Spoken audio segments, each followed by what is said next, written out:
আজি 21 নৱেম্বৰ আজি বজালীবাসীৰ বাবে এটা সুখবৰ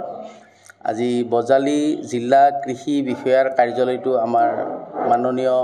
অসম চৰকাৰৰ কেবিনেট মন্ত্ৰী ৰঞ্জিত দাস ডাঙৰীয়াই শুভ উদ্বোধন কৰিলে আজি এইলৈ আমাৰ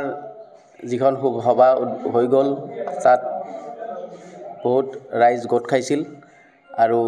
মই এই চেগতে আমাৰ অসম চৰকাৰৰ মাননীয় মুখ্যমন্ত্ৰী হিমন্ত বিশ্ব শৰ্মাদেৱ অসম চৰকাৰৰ কৃষি মন্ত্ৰী অতুল বৰা ডাঙৰীয়াদেৱ আৰু আমাৰ স্থানীয় বিধায়ক তথা অসম চৰকাৰৰ কেবিনেট মন্ত্ৰী ৰঞ্জিত দাস দেৱক আৰু লগতে আমাৰ বজালী জিলাৰ উপায়ুক্ত মৃদুল কুমাৰ দাসদেৱক মই ধন্যবাদ জনাইছোঁ আৰু তেখেতসকলৰ প্ৰতি আমি কৃতজ্ঞতা জ্ঞাপন কৰিছোঁ আৰু তেখেতসকলৰ প্ৰচেষ্টাত আজি বজালীবাসীয়ে জিলা কৃষি বিষয়াৰ মৰ্যাদা লাভ কৰিলে